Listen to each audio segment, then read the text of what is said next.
បាទជំរាបសួរលោកគ្រូអ្នកគ្រូថ្ងៃនេះខ្ញុំនឹងមកបង្ហាញអំពីបាទរបៀបបន្ថែមឈ្មោះសិស្សហើយស្រាប់តែបាទលោកគ្រូអ្នកគ្រូច្រឡំបាទបន្ថែមឈ្មោះសិស្សដដែលឡើង2ដងបាទអញ្ចឹងដើម្បីបាទ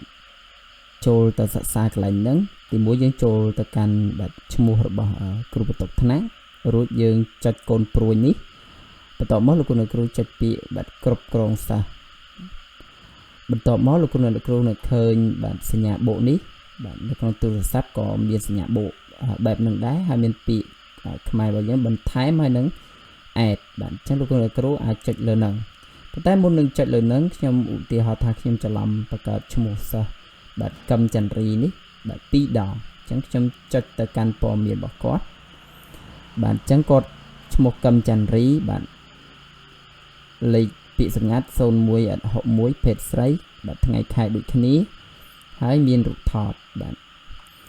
ចឹងបន្ទាប់មកខ្ញុំថយក្រោយវិញបាទចុចកន្លែងនេះបន្ទាប់មកខ្ញុំចុចពាក្យបន្ថែមបាទអញ្ចឹងខ្ញុំចង់ដឹងថានៅពេលដែលខ្ញុំបន្ថែមឈ្មោះកឹមបាទចន្ទរីហ្នឹង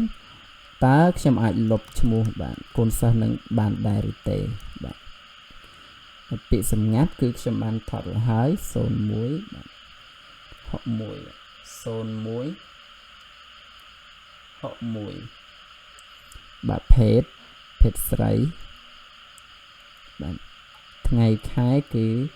កើតឆ្នាំ2014បាទថ្ងៃទី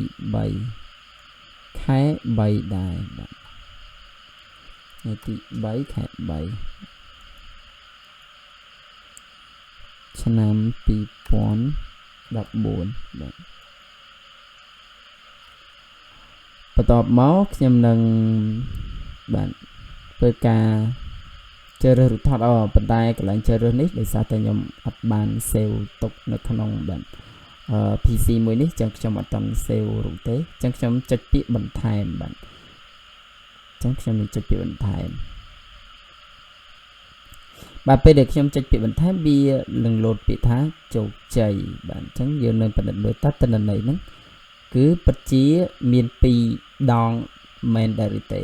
បាទអញ្ចឹងយើងចូលទៅកន្លែងពាក្យគ្រប់គ្រងសិស្សដើម្បីឆែកមើលអញ្ចឹងខ្ញុំនឹងអូសមើលខាងក្រោមតើមានចឹងអត់បាទអញ្ចឹងពិតជាមានឈ្មោះកឹមចន្ទរីហ្នឹង2ដងមែនទិន្នន័យឈ្មោះដូចគ្នាបាទអញ្ចឹងលោកគ្រូនឹងសួរខ្ញុំថាតើលុបមិនបាទអញ្ចឹងតើតើនឹងបញ្ហានេះសម្រាប់ខ្ញុំបានសាកល្បងហើយគឺខ្ញុំឃើញថាកន្លែងលុបគឺលុបអត់ទាន់បានទេបាទមានន័យថាខាងប្រព័ន្ធគឺមិនទាន់បានដំណើរការល្អនៅឡើយទេឥឡូវខ្ញុំក៏នឹងធ្វើការសាកល្បងលុបម្ដងទៀតដែរអញ្ចឹងចុចទៅកន្លែងសិស្សបាទតមកយើងចុចកន្លែងលុបបាទគឺកន្លែងលុបនោះគឺចេញខ្វែងយ៉ាងតែម្ដងមានន័យថាมันអាចលុបបានទេតែបើលោកគ្រូលុបកន្លែងនេះមានន័យថាលុបតែរូបថតបាទទោះបីយើងដាក់រូបថតក៏ដោយក៏លុបអត់កើតដែរចុះបើសិនយើងលុបទិន្នន័យនៅនេះឧទាហរណ៍បាទយើងលុបទិន្នន័យនៅតាមនេះបាទពាក្យសម្ងាត់បែបនេះបាទតើមកយើងចុចលុបកែប្រែកើតទេអូ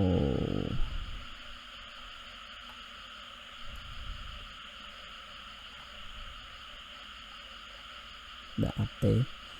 បើចឹងលោកគ្រូ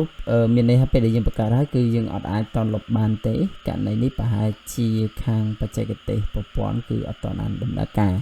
ហើយបើសិនបើជាបាទសិស្សរបស់យើងនឹងមានឈ្មោះជាន់គ្នាលោកគ្រូមិនបាច់បារម្ភទេគឺលោកគ្រូអាចចូលទៅបាទឈ្មោះដែលគាត់ដូចគ្នាហ្នឹងបាទព័ត៌មានដូចគ្នាហ្នឹងលោកគ្រូកែលេខកូដបាទអញ្ចឹងកែលេខកូដ0161នេះលោកគ្រូអាចដាក់លេខបាទ2025ចឹងទៅឬក៏ចុចលេខ1លេខ2 4ខ្ទង់អីស្អាតតែលោកគ្រូទេហើយបន្តមកចុចកែប្រែអញ្ចឹងមានន័យថាយើងបោះលេខកូដឲ្យគាត់ទៅអញ្ចឹងបើយើងបោះ2025គឺគាត់នឹងប្រើកណនីដែលមានលេខកូដ2025តែបើលោកគ្រូបោះលេខសម្ងាត់10លេខសម្ងាត់មួយយ៉ាងទៀតគឺវាលោតទៅគណនីមួយទៀតបាទ អរគុណច្រើនជម្រាបលាលោកគ្រូអ្នកគ្រូ